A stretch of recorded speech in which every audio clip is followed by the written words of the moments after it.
Chapter 13 of The Art of War by Sun Tzu. Translated by Lionel, Giles. Chapter 13 The Use of Spies.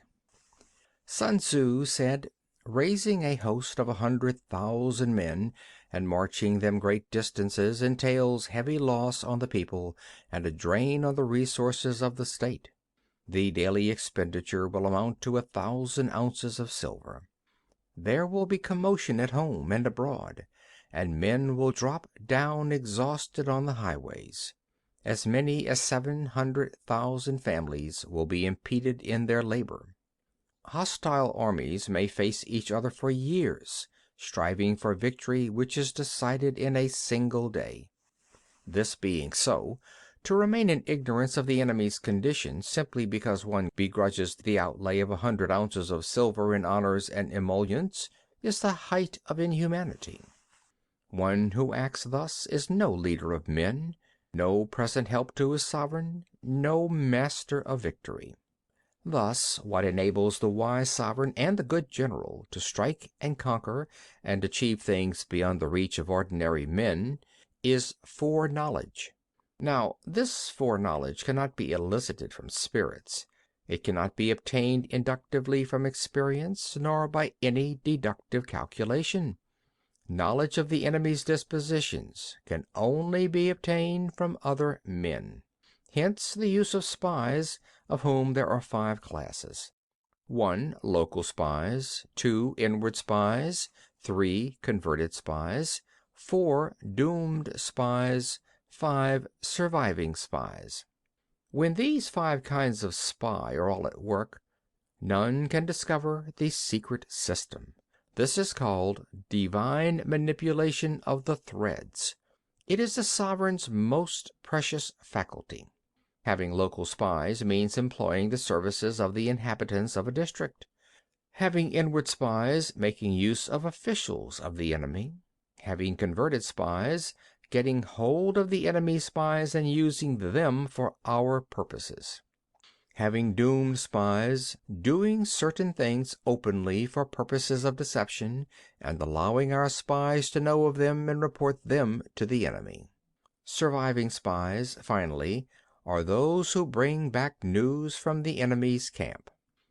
Hence it is that none in the whole army are more intimate relations to be maintained than with spies. None should be more liberally rewarded. In no other business should greater secrecy be preserved. Spies cannot be usefully employed without certain intuitive sagacity. They cannot be properly managed without benevolence and straightforwardness. Without subtle ingenuity of mind, one cannot make certain of the truth of their reports.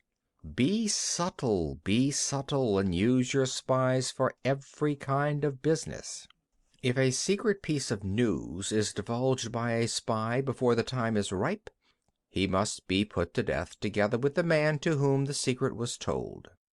Whenever the object be to crush an army, to storm a city, or to assassinate an individual, it is always necessary to begin by finding out the names of the attendants, the aides de camp, and doorkeepers and sentries of the general in command. Our spies must be commissioned to ascertain these. The enemy spies who have come to spy on us must be sought out, tempted with bribes, led away, and comfortably housed. Thus they will become converted spies and available for our service. It is through the information brought by the converted spy that we are able to acquire and employ local and inward spies.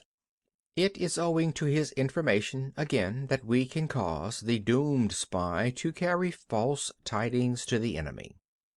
Lastly, it is by his information that the surviving spy can be used on appointed occasions. The end and aim of spying in all its 5 varieties is knowledge of the enemy, and this knowledge can only be derived, in the first instance, from the converted spy. Hence it is essential that the converted spy be treated with the utmost liberality. Of old, the rise of the Yin dynasty was due to I Ching, who had served under Hsia. Likewise, the rise of the Chu dynasty was due to Liu Ya, who had served under the Yin. Hence, it is only the enlightened ruler and the wise general who will use the highest intelligence of the army for purposes of spying, and thereby they achieve great results. Spies are the most important element in war because on them depends an army's ability to move. End of Chapter 13. End of The Art of War by Sun Tzu, translated by Lionel Giles. This book read by Phil Chenevert, December 2012, in Baton Rouge, Louisiana.